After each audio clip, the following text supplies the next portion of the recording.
Hi, welcome back.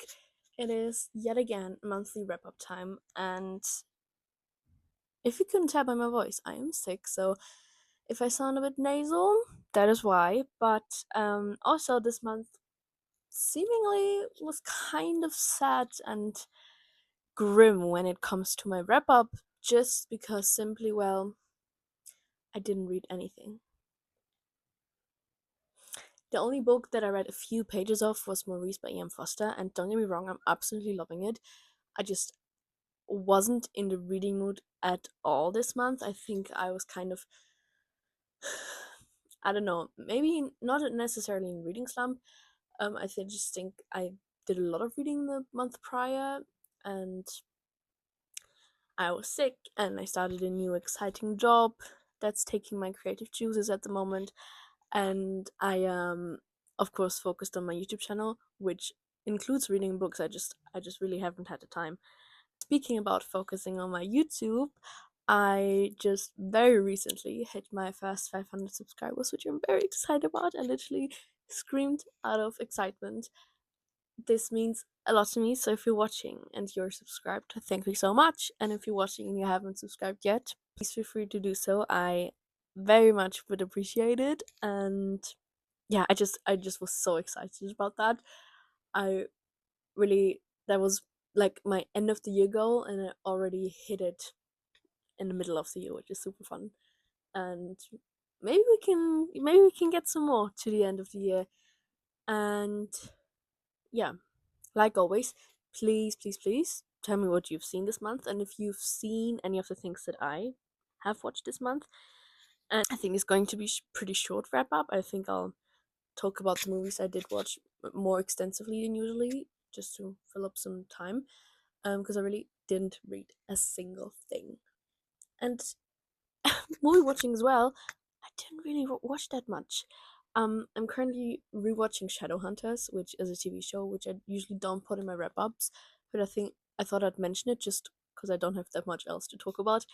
So that's taking up my time, and I'm also obsessively watching YouTube at the moment, especially Sims 4 Let's Plays, which take of that, take make of that what you will. I've just not been feeling up to watching or reading anything, but now I'm definitely in the watching my movie month, and I think also why I was a bit turned off of watching movies was because of the first movie I watched on the 1st of July, which I knew was going to be highly disappointing, but it just really threw me off my guard.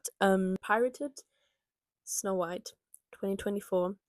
And first of all, before I say anything else, I do want to say fuck Israel, and my entire love and heart goes out to every single person and group going through the starvation and genocide right now. It's absolutely horrible, and we should not support any people that stand with Israel, which sadly means that we shouldn't really watch this movie. That's why I pirated it.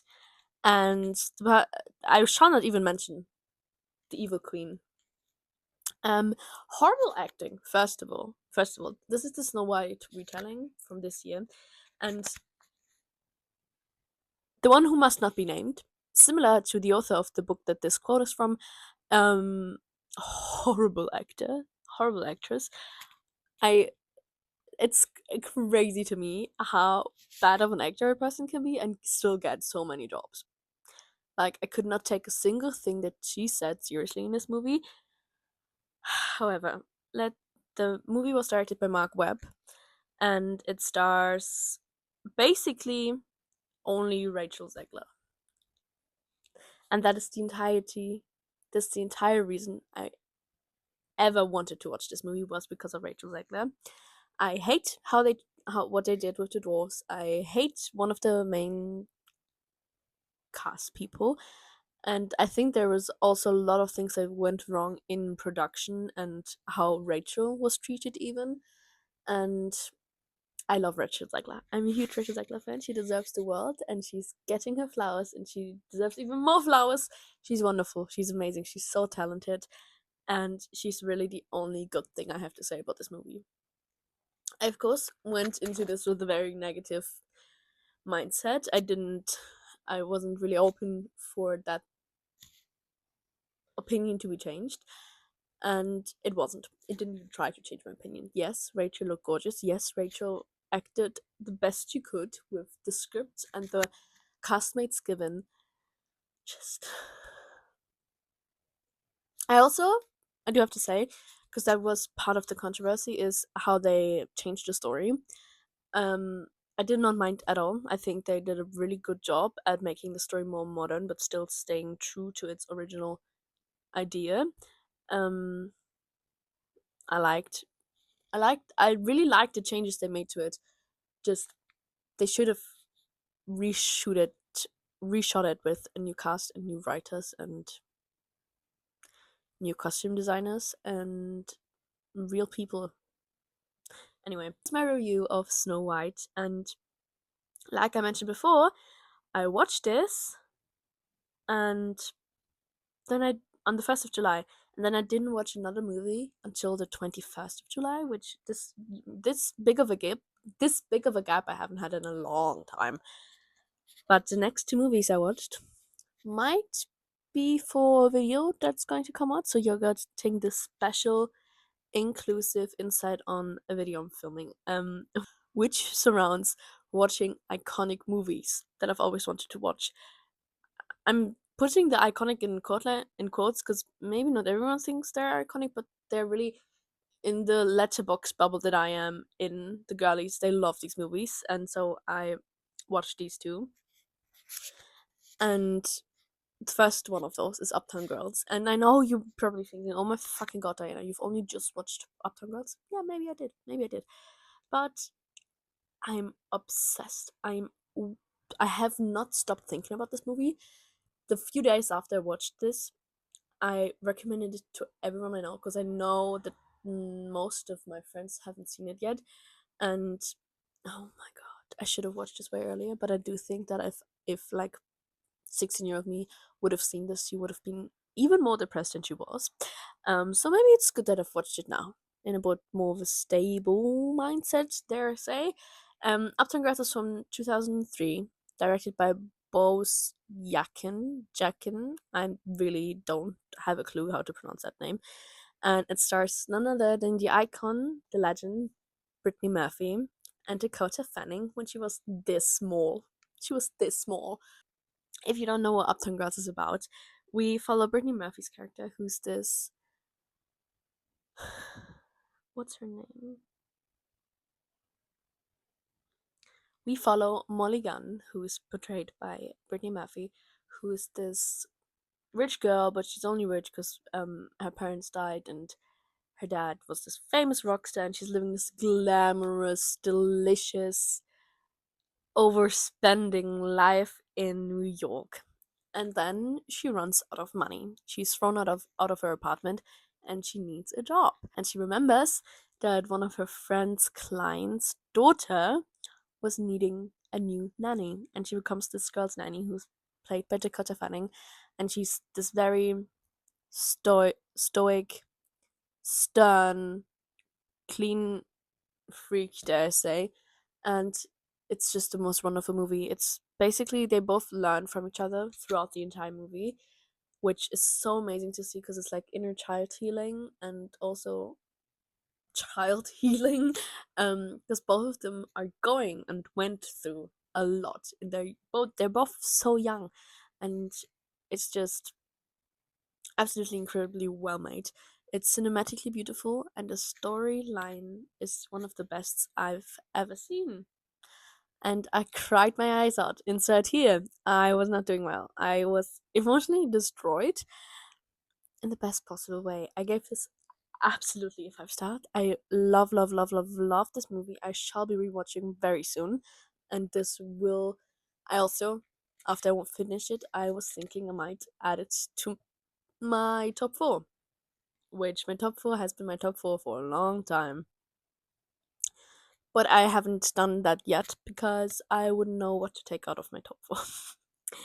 The next movie of the iconic sort, which could also very much well be in my top four now, was Almost Famous. I have so many thoughts on this movie. Almost Famous is from the 2000s, directed by Cameron Grove, starring Billy Crudup, Frances McDormand, Kate Hudson, Jason Lee, Patrick Fugit, Zoe Deschanel.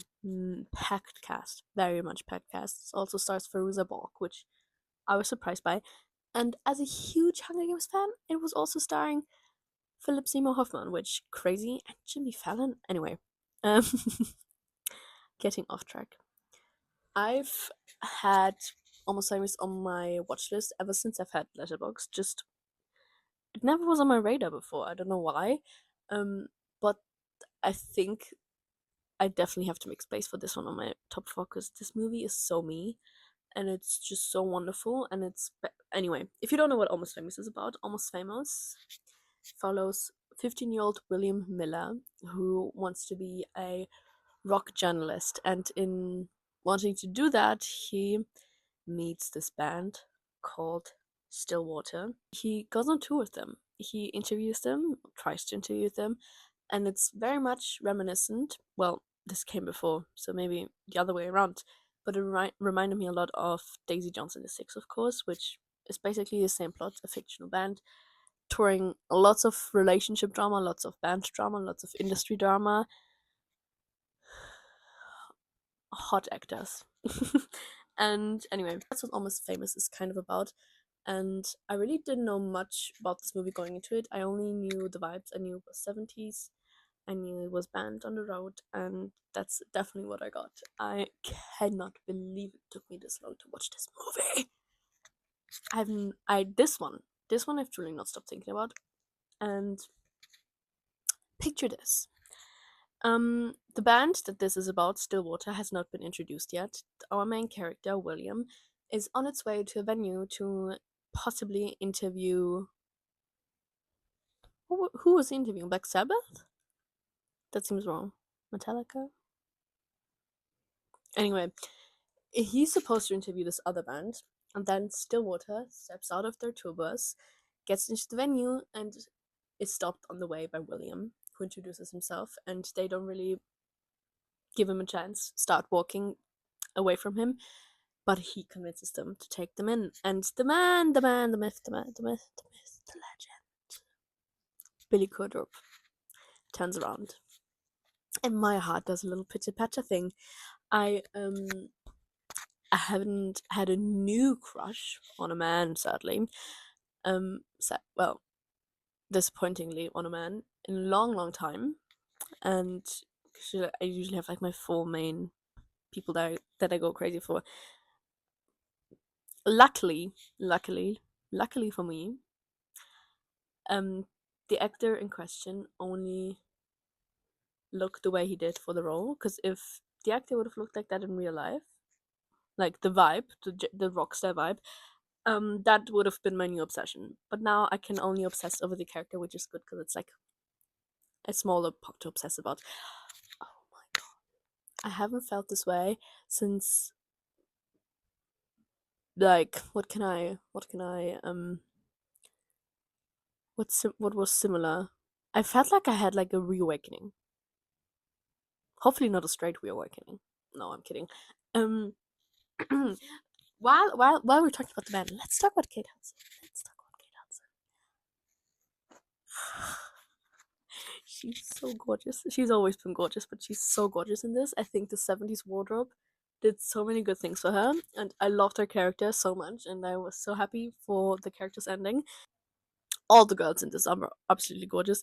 Legit, the boys were all cool, and I of course have a crush on Russell because I am predictable as fuck. But the girls were all absolutely gorgeous. I of course love Zoe Deschanel and Kate Hudson, but everyone else in this was fantastic as well. Love this cast. Love this cast. This movie is cinematically so beautiful. I just love 70s road trip type of vibe. And it had every best part of it, the drama, the wardrobe, everything. Love, love, love, love, love. Big 5-star. Need to make space in my top four. yeah, just I have a huge crush now. I immediately, when the movie was done, went on TikTok and looked up edits of Russell. You couldn't blame me. And I was also, what I'm noticing, if I don't know anything, of course, this is going to make perfectly well sense, but you know, um, I try to go into movies not knowing anything about it. But I usually get, of course, especially with older movies, I've seen the plot, heard of the plot, seen an edit, whatever. Didn't know anything about this movie, and I didn't know if it was going to be like serious or whatever. And while, of course, yes, it was about the drama in the music industry and in between band members, it was so deep and so personal and so emotional, and it had like an actual like story behind it, which I thought was so well done.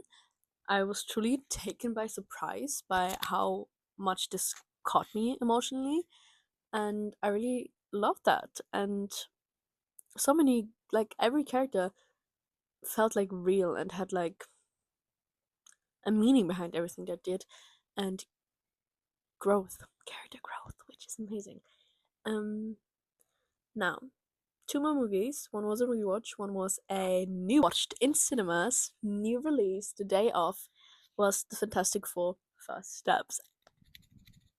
Um, this is directed by Matt Shackman, 2025, and Fantastic Four. If you don't know yet, stars Pedro Pascal, and Vanessa Kirby, gorgeous, Joseph Quinn, and Ralph Inessen, Julia Garner. Many surprising people in this cast list. Won't spoiler you though. Um,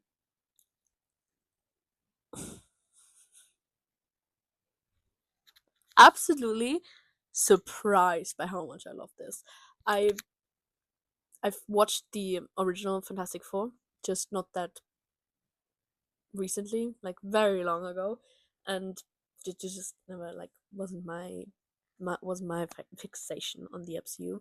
Um, and I was excited about this, of course, because I'm excited about every new Marvel movie, and this one has a goated cast list. Um, and I really like the trailer. I just really wasn't like I didn't expect much from like my own personal taste. Boy, was I wrong! Boy, was I wrong! This is absolutely a 5 star. This is so well done. The only thing that really tripped me out, and that's why I was thinking about it, put it down to 4.5, was the CGI baby. It was really tripping me out. Anyway, it was so distracting, and I am distracted yet again. Anyway, I I will admit I used to have a huge crush on Joseph Quinn, and I thought he was very fabulous in this. Very funny. The most the most talented, like the so funny. So many funny lines. They all had, but especially his character. And Pedro, of course. I actually cried in the cinema, which I didn't expect. And then I think that says a lot about the movie, because, well, we sort of know these characters, but this is a new introduction to these characters. And to have me cry in the first movie of this new part of the MCU is incredibly well done. Because usually we have like a lot of time to get to know characters, like with Tony and whatever. We had like so many movies with him where we learned to love him and to feel with him. But for this one, I was crying. I was crying towards the end because it just really was that emotional. And yeah, I won't give too much away. I just thought this was a really well done movie, and it had me feeling all excited and giddy. And I'm not even going to talk about the post credit scene.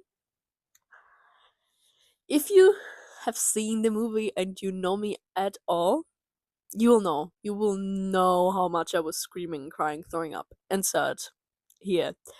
And yeah, that's mostly it for Fantastic Four. I don't want to give anything away. I don't want to spoil anything because I know a few of you watch Marvel as well.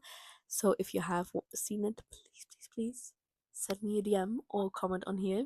I would love to talk about it. Silver Surfer, so cunty. That's something I wanted to say. And yeah, what I wanted to say, I was so stoked and hyped when I went out of the cinema. I was like, yeah, like what? Not finally. I really liked the Marvel movies. Anyway, I was like, yeah, that was such a good movie. Really liked it. Surprised as well about it. And then I remembered that the next Marvel project will be coming out in a year, and it's Spider Man, which couldn't be more stoked. Me and Spider Man. But what do you mean a year? I have to wait a year? This is how Marvel treats us, you know? We get like 3 to 4 movies in a span of 3 months, and then we are left on red, ghosted for a year. That's what they do. And I noticed that too because I was making like a little slide show thingy, um, with every time I've gone to the cinema for a Marvel movie, or at least the ones that I captured, and I was noticing while like looking through like recent releases that they always do this to us. Anyway, let's talk about the last movie I watched. And there's not a lot to talk about because this was a rewatch. And also, it's only the 30th of July, so I might still watch a movie today or tomorrow. But I'm pre recording all of these because I'm on vacation in Amsterdam if you're watching this right now. And so I thought I'd film it now. And if I do watch anything else tomorrow, today, which maybe I'm not so sure now. I'll put that in my next wrap up, or you can also just check out my letterbox, which is Diana Fenceless. And yeah, the last movie I rewatched was Knives Out, 2019, directed by Ryan Johnson, starring way too many people, in a good way. Daniel Craig, Chris Evans, um, Anna de Armas, Jamie Lee Curtis, Michael Shannon, Don Johnson, Tony Collette, Lakeith Stanfield, Christopher Plummer, Catherine Langford. If you don't know anything about Knives Out, first of all, you must watch this on a rainy day, because I did. I rewatched it on a rainy day. And if you can't watch it on a rainy day, you must watch this in autumn. Because it's the most beautifully crafted gothic dark academia mansion I've ever seen. Like the set design that went into this. Let me live in there, okay? Just for one day. Um, Chris Evans, if you've seen any of his other movies, he's a real diva in this one, which I always love. And yeah, Ana de Armas as the main character does a wonderful job, and basically, Knives Out. They're filming the third one right now, or it's coming out soon, something along those lines. And Knives Out basically follows Daniel Craig's character, who's a detective, a private detective, who gets hired to solve these cases, of course. And this particular case in Knives Out, which was the first one out of these, he gets hired for a family in which the man of the house, if I say so, um, the technically the grandpa of the family kills himself, or does he? You know, and it's basically like I watched this with my cousin, and explained it to her like this is basically like watching a mystery dinner, but it's like a movie and it's like a family and it's real and happening, but it's a movie, and it's like a lot of gorgeous people playing part in here. And it has a lot of twists and turns, and it's really fun and exciting. And I just really like it's like the epitome of a whodunit story, and love. Daniel Craig has this awful, god awful accent, and yeah, those are the movies. I really don't know how long this video is going to be, so if it's really short, I apologize. But you're getting every upload this week, even though I'm on vacation, which is a huge step for me. I'll of course have a lot of Amsterdam content coming for you once I get back from vacation, and yeah, I'm really excited. Really, really excited. If you've watched any of these, please let me know your thoughts. You can of course also tell me about if and what books you read this month, and also what you watched. Just tell me all of it. I'm really interested to hear your thoughts, and see you in the next one.